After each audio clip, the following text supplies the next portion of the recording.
గురుభ్యో నమః. శ్రీ మహాగణాధిపతే నమః. శ్రీ సరస్వతి నమః. భక్తులారా, వ్యాసప్రోక్త భాగవత మహాపురాణం చెప్పుకున్నాం. ఇందులో భాగంగా నేటి వరకు 2 స్కందాలు పూర్తి చేసాం. 3వ స్కందాన్ని 67 భాగాలుగా నేటి వరకు చెప్పుకున్నాం. ఈ రోజున 68వ భాగం చెప్పుకుందాం.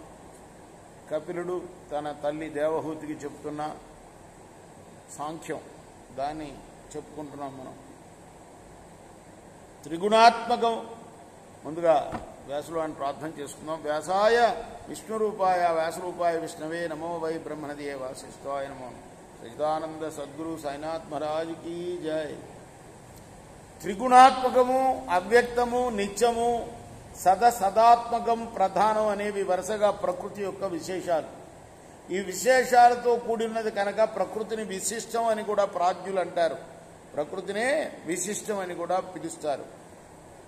ఓ వాసుదేవ, సత్వరజస్తమో గుణాత్మకము, సూక్ష్మమైనది, ఉత్పత్తి వినాశములు లేనిది, కార్యకారణ రూపంలో ఉన్నది, పృథ్వీ మొదలైన విశేషాలు స్వయంగా తన యందు లేకున్నా వాటికి ఆశ్రయమైనది, జగత్తుకు ముఖ్య కారణమైనది. దాన్ని తత్వమయ ప్రకృతి అంటారు. అమ్మా, ప్రకృతి 24 తత్వాలు కలదై ఉంటుంది. పృథివీ, జలం, అగ్ని, వాయువు, ఆకాశం అనే పంచభూతాలు, శబ్దస్పర్శ రూపరసగంధాలనే పంచ తన్మాత్రలు, చర్మం, కన్ను, ముక్కు, చెవి, నాలుక అనే పంచ జ్ఞానేంద్రియాలు, వాక్కు, చేతులు, కాళ్ళు, మలావయం, మూత్రావయం అనే పంచ కర్మేంద్రియాలు, మనస్సు, బుద్ధి, చిత్తం, అహంకారం, ఇవి 24 తత్వాలు కలదై ఉంటుంది ప్రకృతి.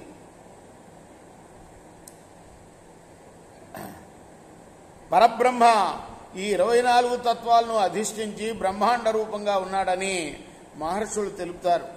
ఇక కాలం అనబడే 25వ తత్వాన్ని గురించి చెప్తాను విను. కొందరు పురుష శబ్దవాచ్యుడైన ఈశ్వరుని స్వరూపమే కాలంగా చెప్తారు. జీవుడు అవిద్య చేత ప్రకృతిలో తాదాత్మ్యాన్ని చెంది గుణాల చేత చేయబడే కర్మలకు తానే కర్తనని భ్రమపడి కాలానికి భయపడుతున్నాడు.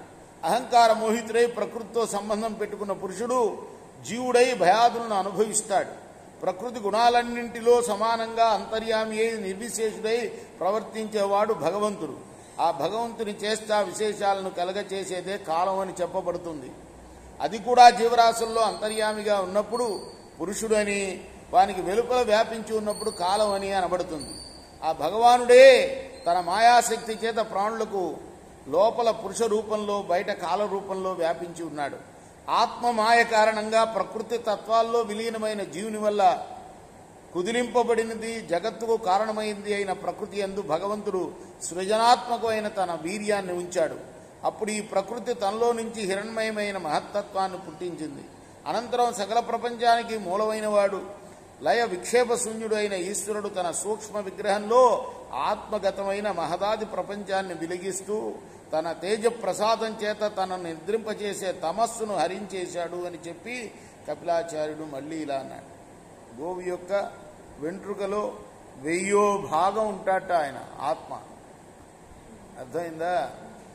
మన శరీరంలో ఎంత పరిమాణంలో ఉంటాడు అంటే గోవుకుండే వెంట్రుకలో 1000వ భాగంలో ఉంటాడట. అది సంగతి.